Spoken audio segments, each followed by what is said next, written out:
Hello, this is Dr. Martina, your online sex therapist and sexuality teacher. Last week we talked about, I picked up topic in the cognitive component of our sexuality, and this week I want to address a topic in the psychological component, the personal component of our sexuality. That component includes topics like sexual desire, sexual fantasies, and also the feeling of gender affiliation, which is what I chose for today. And that means basically how you feel about being a woman if you're a woman, and how you feel about being a man if you're a man.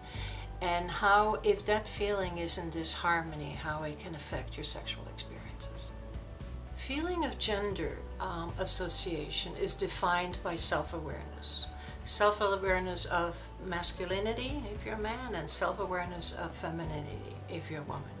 Now, but the problem is that just like anything in our sexuality, nothing really belongs to the individual. Masculinity and femininity are strongly influenced by cultural perceptions of a stereotype.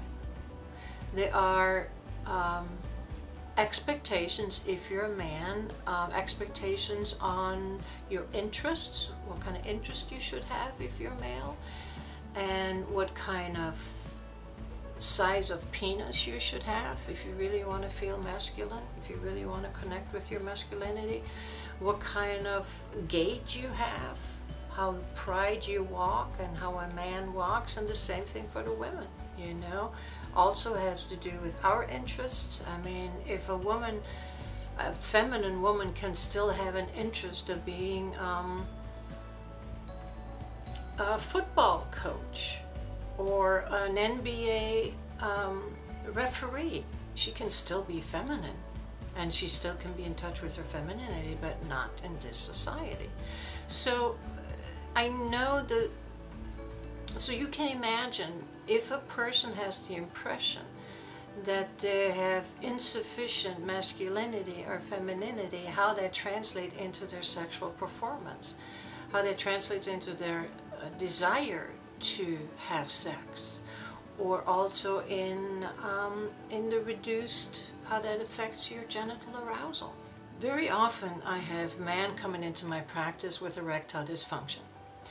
And the reason for their erectile dysfunction is because their penis is less than average size, or their muscles are not flexed and they don't have the body of an athlete. Now, I know these feelings of being less than are personally brought up, but the society really supports that. Too often do I see a woman walking in, a very feminine woman from my perspective, and she doesn't feel feminine. She has no connection with her femininity because she's anorgasmic, because she cannot orgasm. I can relate to that. I felt like an incomplete female when I wasn't able to orgasm, and I felt less desirable as a feminine woman because I couldn't orgasm. Now, I understand this, the picture of a stereotypical feminine woman is now more blurry and less defined, and so is the image of a masculine man. We have more, at least here in the United States, we have more freedom to define masculinity and femininity and still have strong positive feelings with our gender affiliation.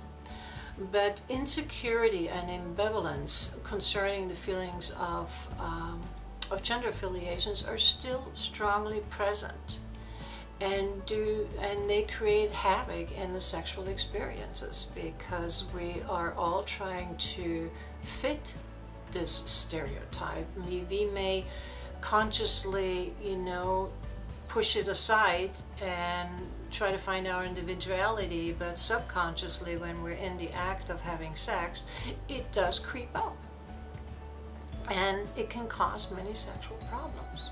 Now, the good news is that these problems can be solved.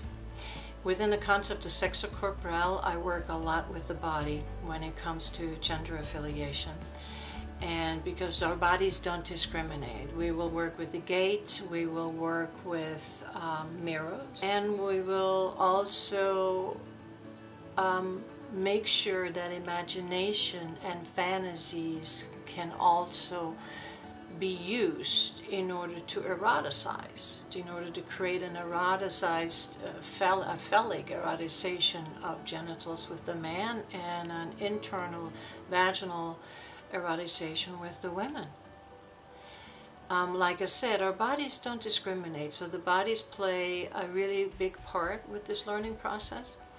And what you as a client can expect if you're going through this process to increase your genital arousal and also increase and heighten your feelings of the gender that you are, and be happy in the gender that you are, despite your body or your interests or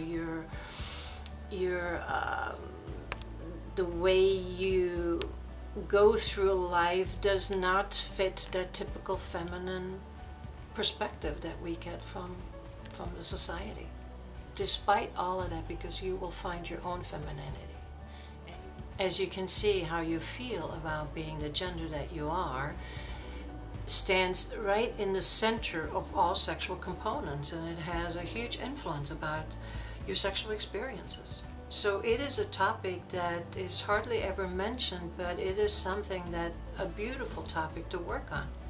Because if you can increase your feelings about how you feel like as a woman, and increase your feelings of femininity and increase your feelings of masculinity, if you can increase that to the point of acceptance and love for yourself, it will spill over in the sexual experiences that you have. So it is, like I said, it's a wonderful thing to work on, and with the help of a certified clinical sexologist, and especially someone that works within the concept of Sexocorporel and includes the body and uses the body to help you with all of this, it is a wonderful journey to step on. So if you need any help with that, and if you're interested in finding more things about it, please contact me. I'll talk to you next week.